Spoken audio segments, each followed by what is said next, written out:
ఇవాళ సిఏఏ అంటే citizenship amendment act, దీనికి సంబంధించి భారత్ అంతా కూడా మీకు అల్లకల్లోలంగా ఉంది.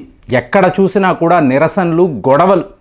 అంటే కరెక్ట్గా ఎలక్షన్ ఎన్నికలను చూసుకొని వీళ్ళు ఇలాగ అమెండ్మెంట్ని తీసుకువచ్చారు, ఇది చాలా తప్పు అని చెప్పి మీకు వెస్ట్ బెంగాల్ యొక్క ముఖ్యమంత్రి మమతా బెనర్జీ గారు, అలాగే తమిళనాడు ముఖ్యమంత్రి స్టాలిన్, అలా మీకు ఎన్నో రాష్ట్రాల నుంచి విపరీతమైన మీకు అపోజిషన్, ముఖ్యంగా అపోజిషన్ పార్టీస్ని చూసారో అనుకోండి, వీళ్ళు ఎక్కడికక్కడ ఎంత పెద్ద గొడవలు చెయ్యగలరో చెయ్యండి, ఇది చాలా తప్పు అని చెప్పి వీళ్ళు ఈ యాక్ట్కి సంబంధించి విపరీతమైన గొడవలు తీసుకొస్తున్నారు.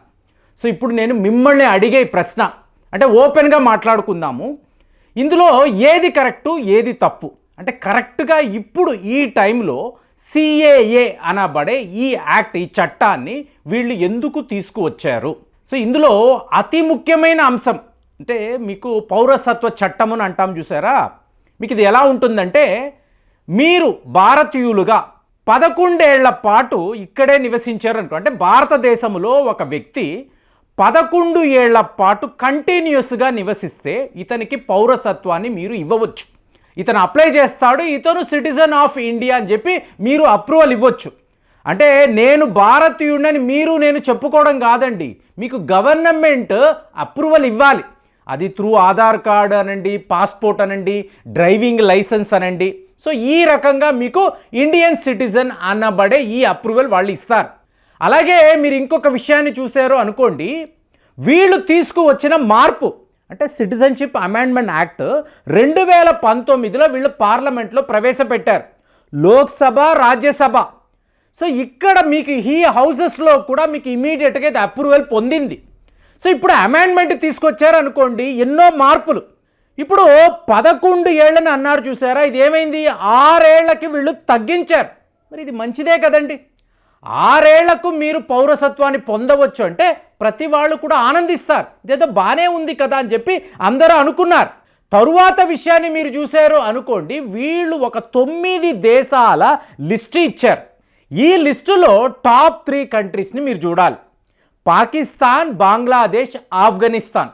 తరువాత 6 దేశాలు అన్నప్పుడు శ్రీలంక, నేపాల్, భూటాన్, చైనా, మయన్మార్, మాల్దీవ్స్, ఇలాంటి దేశాలు. సో ఇక్కడ క్రక్స్ ఆఫ్ ద ప్రాబ్లం ఏమిటి మీరు గమనించారు అనుకోండి, ఈ టాప్ 3లో ఉన్న ఈ దేశంలో నివసించే ప్రజలు వీళ్ళు మాత్రమే సిటిజన్షిప్కి అప్లై చెయ్యవచ్చు. తక్కిన 6 దేశాల వాళ్ళు ఉన్నారు చూసారా, అంటే పొరుగు దేశాల వాళ్ళు, వీళ్ళు అప్లై చేయడానికి లేదండి. అంటే వీళ్ళు ఇండియన్ సిటిజన్షిప్ని కోరుకోలేరు, విచ్ ఇంక్లూడ్స్ శ్రీలంక, నేపాల్, భూటాన్. వీళ్ళు ఎవరూ కూడా మన పౌరసత్వాన్ని కోరుకోలేరు. అంటే టాప్ 3 అన్నప్పుడు పాకిస్తాన్, బంగ్లాదేశ్, ఆఫ్ఘనిస్తాన్, వీళ్ళు అప్లై చెయ్యవచ్చు, వీళ్ళు పౌరసత్వాన్ని పొందవచ్చు అని చెప్పి ఇక్కడ వీళ్ళు క్లియర్గా రాశారు. మరి ఇది కూడా బాగానే ఉంది కదా, మరి ఇన్ని గొడవలు ఎందుకు? ఇప్పుడు ఇలాగే అపోజిషన్ పార్టీస్, వెస్ట్ బెంగాల్ ముఖ్యమంత్రి, వీళ్ళందరూ ఎందుకు ఇంత గొడవలు ఎందుకు చేస్తున్నారు? వీళ్ళు ఏమంటున్నారు, మా రాష్ట్రంలో ఈ చట్టాలు అనేవి చెల్లవు, మేము అమలు చెయ్యము అని చెప్పి చెప్తున్నారు.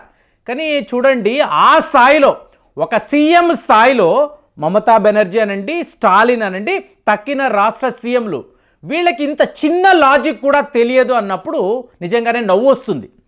మీకు ఒక దేశానికి పౌరసత్వం ఎవరిస్తారండి? స్టేట్ గవర్నమెంట్ ఇస్తుందా, సెంట్రల్ గవర్నమెంట్ ఇస్తుందా? ఇప్పుడు ఎందుకండి మనకు ఎందుకు ఈ సిటిజన్షిప్? రేపు మీరు ఒక పాస్పోర్ట్ అప్లై చేస్తారు, ఎవరిస్తారు? గవర్నమెంట్ ఆఫ్ ఇండియా ఇస్తుంది. మీరు ఒక దేశం నుంచి ఇంకొక దేశానికి వెళ్ళాలి, మీరు వీసా తీసుకోవాలి, ఎవరిస్తారు? సెంట్రల్ గవర్నమెంట్ ఇస్తుంది, స్టేట్ గవర్నమెంట్ ఇవ్వదు. కాబట్టి వీళ్ళు దానిని ఒప్పుకున్నా ఒప్పుకోకపోయినా 100% ఈ సిటిజన్షిప్ యాక్ట్ అని ఏదైతే ఉందో దానిని వీళ్ళు ఇన్వేరియబుల్గా ఆ ప్రజలు వాడుకొనే తీరాలి. సో ఇప్పుడు ఇష్యూ ఏమిటి? ఇప్పుడు ఈ గొడవలంతా ఎందుకు జరుగుతున్నాయి మీరు ఆలోచించండి. పాకిస్తాన్, బంగ్లాదేశ్, ఆఫ్ఘనిస్తాన్ ఈ దేశానికి సంబంధించిన పౌరులు ఎవరైనా కూడా సిటిజన్షిప్ ఆఫ్ ఇండియా కోరుకోవచ్చు. ఆన్లైన్లో వీళ్ళు అప్లై చెయ్యవచ్చు. 6 ఏళ్ళు మాత్రమే, అంటే 2014కి ముందు వీళ్ళు ఒకవేళ భారత్లో నివసించి ఉన్నారనుకోండి, వీళ్ళు అప్లై చేయొచ్చు, వీళ్ళకి పౌరసత్వము కూడా వస్తుంది. మరి అలాంటప్పుడు ఇంతలాంటి ఒక ఫెసిలిటీ ఇచ్చినప్పుడు ఇన్నిన్ని గొడవలు వీళ్ళు ఎందుకు చేస్తున్నారు ఆలోచించారనుకోండి. లాజిక్ చాలా చాలా సింపుల్ అండి. ఈ సిటిజన్షిప్ అమెండ్మెంట్ యాక్ట్ అనేది వీళ్లకు చాలా చాలా ఉపయోగము అనే విధంగా కనిపిస్తుంది. కానీ మీరు ఈ రూల్స్ని చదవడం మొదలు పెట్టారనుకోండి, ఇక్కడే క్రక్స్ ఆఫ్ ద ప్రాబ్లం అనేది ఉంది. అంటే మీకు పాకిస్తాన్లో నివసించే ప్రజలు వీళ్ళు అప్లై చెయ్యాలి అనుకోండి, వీళ్ళు ముస్లిములుగా ఉండకూడదు. బంగ్లాదేశ్ అలాగే ఆఫ్ఘనిస్తాన్లో అంటే ముస్లిములు భారతదేశానికి సంబంధించిన ఈ పౌరసత్వాన్ని కోరుకోకూడదు అని చెప్పి ఇందులో ఒక రూల్. సో ఇదే ఇవాళ ఇంత పెద్ద గొడవలకు దారితీస్తుంది. ఎందుకు వీళ్ళు ఇలా పెట్టారు అంటే, ఒక సెక్యులర్ కంట్రీ కదండి, అందరినీ సమానంగానే కదా మీరు చూడాలి. మరి ఇలాగ ముస్లింలను వీళ్ళు ఎందుకు టార్గెట్ చేశారు? ఇదే ఇవాళ అడుగుతున్న ప్రశ్న. అంటే ఇన్ని గొడవలకు కారణం ఇదే. ముస్లింలను మాత్రమే మీరు ఎందుకు టార్గెట్ చేస్తున్నారు? ఇలాగ హిందువులు ముస్లింలని దేశాన్ని ఎందుకు విడగొడుతున్నారు అంటే, మీకు చాలా సింపుల్ లాజిక్ వీళ్ళు మాట్లాడుతున్నారండి. ఏమండి, భారతదేశంలో 21 కోట్ల మంది ముస్లింలు ఉన్నారు. మరి వీళ్ళందరూ కూడా ఇండియన్సే కదా, భారతీయులే కదా. వీళ్ళ విషయంలో ఎక్కడ ఎటువంటి తారతమ్యాలు లేవు. ఇది ఒక సెక్యులర్ కంట్రీ, అందరికీ సమానమైన హక్కులు ఉన్నాయి. ఇలాగే దేశంలో నివసించే ముస్లింలు అందరూ కూడా భారతీయులే. అంటే ఏంటి, మేము పౌరసత్వం ఇస్తున్నాము, పౌరసత్వాన్ని లాక్కోవడం లేదు. ఇది మీరు గమనించండి. ఈ చిన్న లాజిక్ చాలామందికి తెలియడం లేదు. కానీ ఇందులో మీరు గమనించారు అనుకోండి, ఒక పాకిస్తానో బంగ్లాదేశో ఆఫ్ఘనిస్తానో ఈ దేశాల నుంచి ఒక ముస్లిం అప్లై చేస్తే నో అని అంటారు. ఎందుకు అంటారు మీరు ఆలోచించండి, ఎందుకు అని అంటారు? నీకు ముస్లింలు అనే క్వాలిఫికేషన్ మీదే ఒక దేశాన్ని వీళ్ళు విడగొట్టారు. ఆ దేశమే పాకిస్తాన్. జిన్నా గారు ఇదే కదండి మాట్లాడారు, మా ముస్లింల కోసం ఒక విడి దేశం మాకు కావాలి, ఈ హిందువులతో మేము బతకడము మాకు ఇష్టము లేదు, విడి దేశాన్ని ఇవ్వండి అన్నారు. ఆ దేశమే మీకు పాకిస్తాన్. పాకిస్తాన్ నుంచి విడిపోయిన దేశమే బంగ్లాదేశ్.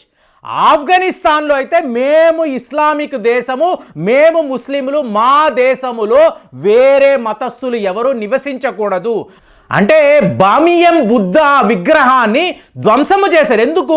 బౌద్ధ మతస్థులు ఆఫ్ఘనిస్తాన్లో ఎందుకండి నివసించాలి?